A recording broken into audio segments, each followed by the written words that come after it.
Alrighty, here we are back at it and back to reality now that we're done with testing. And we're going to move on in the rest of chapter 5. So we've got to kind of refresh our brain as to what slopes and intercepts are. And we're cruising on into what we call slope-intercept form. So get your notes packet and away we go. Get my ink on and here we start. Okay, so the first thing you see on your notes packet, besides the vocabulary there about slope and intercept, in fact, why don't we just jump back there and talk about what these really mean, okay? What is slope? Slope, basically, first of all, it's a number, okay?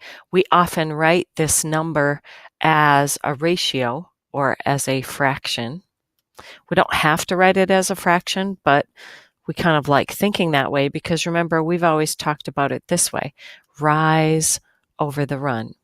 Or I like to write it this way in a more algebraic way, is that you're figuring out what's the difference or the change in the y values, the vertical change, over the change in the x values, your horizontal change.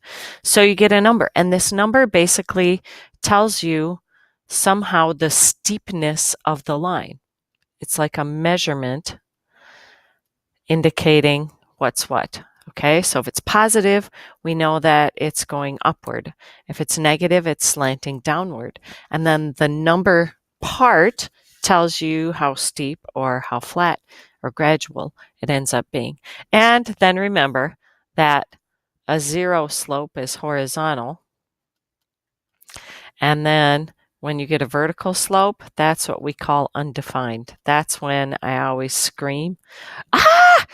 Because if you're skiing, you're going right down the head wall, dropping off the cliff. So it's dangerous.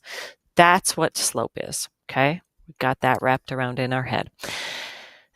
The other thing is talking about an intercept, and we're going to focus specifically on the y-intercept. The y-intercept is a point. This has coordinates on the coordinate plane, and the coordinates are 0, and then some value for y, because this is telling you this is the point that it crosses or intersects the y-axis. Okay, crosses the y-axis. There you go. Okay, so when you're thinking coordinate system off here in your head, wherever it is hitting the y-axis, that point is your y-intercept, okay? And really, now what we're going to do is focus in on, all right, how do we graph again, and focusing in on the important parts of the slope and the y-intercept. So let's take a look at this first one. I gave you this equation, a linear equation, y equals 2x minus 1. And I say, how do you graph this? What do you do? I'm pausing here to let you think, but you can say things out loud too. How do you graph this? How do you graph this? Well, I would probably resort to making a chart. And my favorite number to plug in first is 0, because this is going to give you the y-intercept. When I plug in 0, 2 times 0 minus 1, here's my first point on the graph. Ta-ting! Next, then, we need to plug in another value for x, and you can plug in whatever you like, okay? 1, 5, 10, negative 1. I'm going to stick with something pretty straightforward and choose x as 1. When you plug a 1 in for x, 2 times 1 is 2 minus 1, you get 1. So at 1, 1. Okay? Now, yes, 2 points determine a line, but really, we should check something else just to be sure. And I like to make sure I choose something on the negative side so that I'm not missing something if for some reason this equation behaves differently on the other side of the y-axis. So if I plug in negative 2, 2 times negative 2 and subtract 1 more, that gives me negative 4 minus 1, I get negative 5. If I did my calculations correctly, this should follow on a straight line. So negative 2 down 5 is right here. Well, there you go. Okay, go ahead and connect the dots. Put arrowheads on each end to indicate this does go on for infinity, even though I'm only getting 3 points on there. Okay, that's how you graph a line. Now, there's also another way. I kind of call it a faster way, but well, after you do it for many, many years like I do, I think it's kind of faster.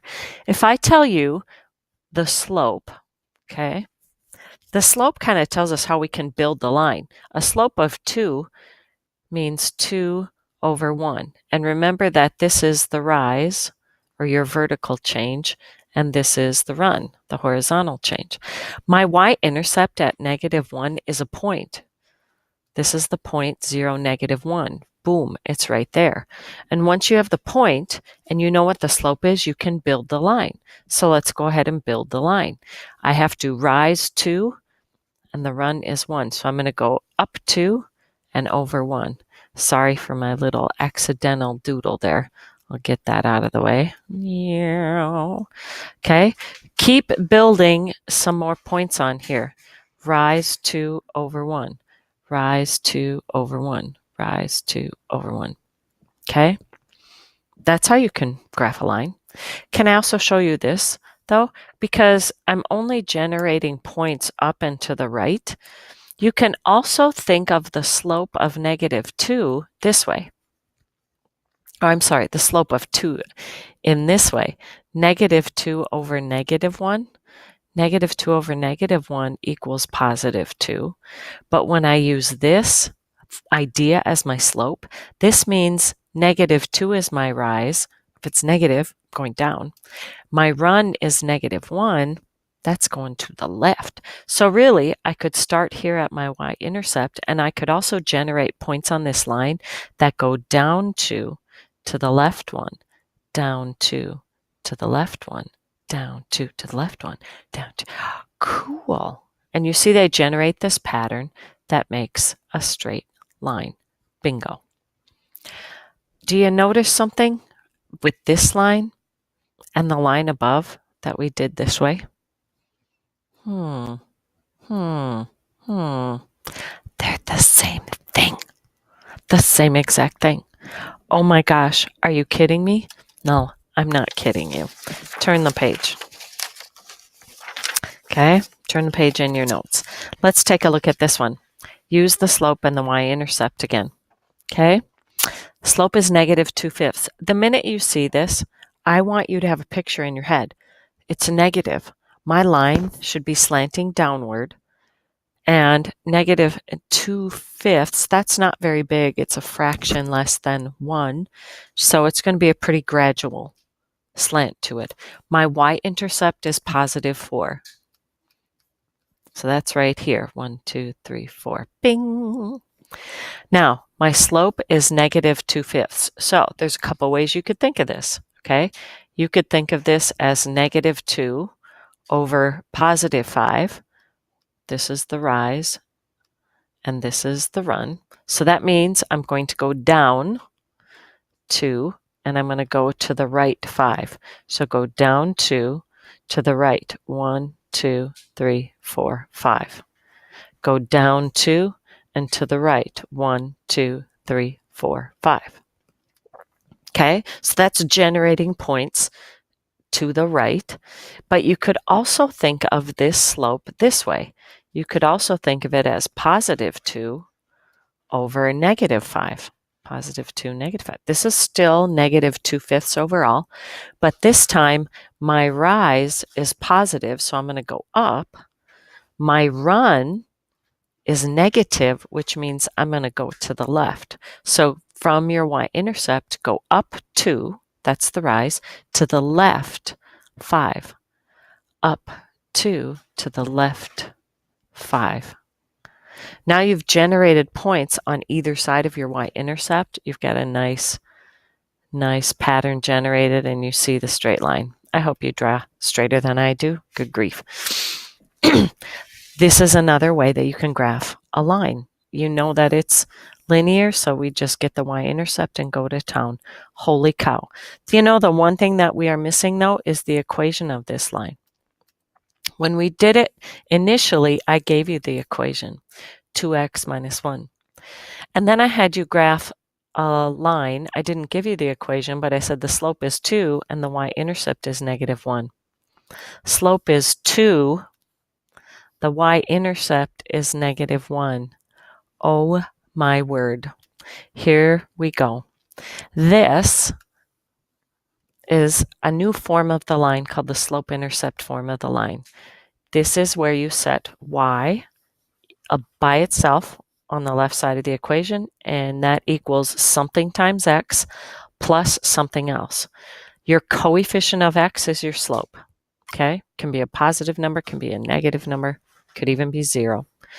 The y-intercept, notice that this is written as plus this number, and they use the letter b or the variable b to represent that. This is going to be your y-intercept, 0, comma, b. It's a point, and that's where it crosses. Oh my gosh, it's that simple. So jump back up to that example right here. If the slope is negative 2/5 and the y-intercept is 4, the equation of this line, write it right on the graph here. That means negative 2/5, the slope, is the coefficient of x, and the y-intercept was positive 4. There you go. That's the equation of this line. Not kidding. You could go and grab each of these points that are on this line, plug them in, or I'm sorry, this is 5, 2. This is something like 10, 0. Plug them in. They will work in this equation. This is the coolest thing on the planet. So now that we have this information, let's do a few more. Here's your slope. You'll notice that I'm going to start using m to represent the slope. M is negative 2. That should give you a picture in your head. It's going down, kind of steep. The y-intercept is positive 4. 2, 3, 4. Draw it. Here's your y-intercept at 0, 4. Slope is negative 2. You can write that as negative 2 over 1, which means you're going down 2 and to the right 1, because this is negative, this is positive.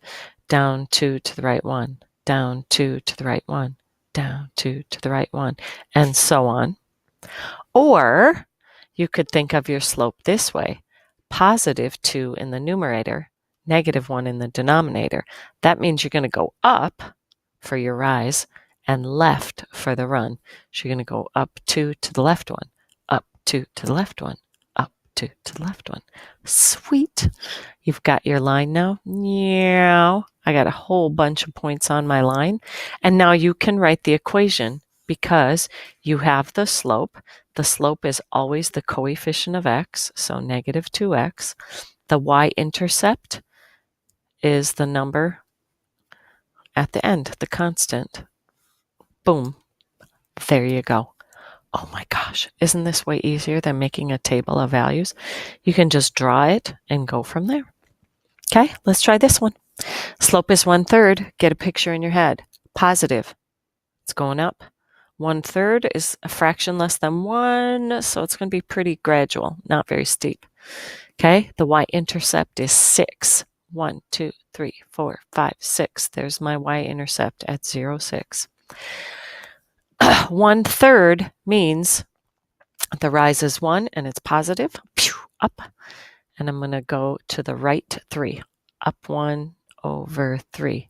Up 1 over 3. Up 1 over 3. And then I'm running out of room. You may also generate points to the left. And I want you to get in the habit of doing that as well. Positive 1/3 I could also write as negative 1 over negative 3. That would simplify to be positive 1/3. A rise of negative 1 means you're going down. A run of negative 3 means you're going to the left. So we're going to go down 1 to the left 3. Down 1 to the left 3. Down 1, left 3. Down. Oh, then I'm running out of room. Look at how beautiful this graph becomes. Now we can write the equation. Y equals the slope times x plus the y-intercept. Boom. Done. Okay. Ooh, now this is a little tricky. Okay. My slope is 4. Okay. So I could write that as 4 over 1. It's pretty steep, positive, going up, but I've got to go up 4 and then to the right 1. So as you build this line, going up 4 to the right 1, up 4 to the right 1. I don't have the y-intercept though. I just have this point, 2, 5. 1, 2, 1, 2, 3, 4, 5. Oh, I can't write the equation yet. I can only get this far. I know it's going to be y equals 4x, but I don't know what the y-intercept is yet. But we can find it by graphing. Okay, let's start building more points on this line. Up 4 to the right 1. So up 2, 3, 4 to the right 1. You know what? That's moving me further away from the y-axis. I need to find the y-intercept. So let's think of this slope this way. -4 over -1. This would simplify to be the number value +4. But this tells me I can generate points by going down 4 for the rise to the left 1, because that's a negative run. So go back to this 2, 5 and go down 2, 3, 4 to the left 1. Almost there. Down 2, 3, 4 to the left 1. Bing, bing, bing. There is your y-intercept. 1, 2 at -3. This is the point 0, -3. So you can either write this as plus -3, or usually we write it this way. And I should move this up a little bit. I bet you're having a hard time seeing this. 4x minus 3. Okay, there you go. Here's your line. Go ahead and connect the dots. You could keep generating points by going down 4 to the left 1, down 4 to the left 1. But there you go, and there's the equation. All right. We've got a few more examples, so let's try some like this. Slope is 2. Okay, that's +2. 2 over 1. So I'm going to go up 2 to the right 1. That's kind of steep. 3, 4 is on the line. 1, 2, 3. 1, 2, 3, 4. Here's my point that's on the line. My slope is 2. So I'm going to go up 2 to the right 1. Up 2 to the right 1. Up 2 to the right 1. That's great, but it's not giving me my y-intercept yet. So I need you to rethink writing slope this way. -2 over -1. That's still a +2, but I'm going to go down and to the left. Down 2, left 1, boom. Down 2 to the left 1. Down 2 to the left 1. There it is, right there. Your y-intercept happens at the point 0, -2. So now you can write the equation. Here's your graph of your beautiful line. And the equation, the equation looks like this. Slope was 2. That's your coefficient of x. The y-intercept was -2. You can just write -2. There it is. All right. I think we will stop there for now. I see that you still have a few things in your notes. Just draw a little squiggle line. Okay. We'll pick up on that next week. What I have for your assignment now is to get you practicing slope-intercept form and building the graph both to the right and to the left. Good luck, and may the force be with you.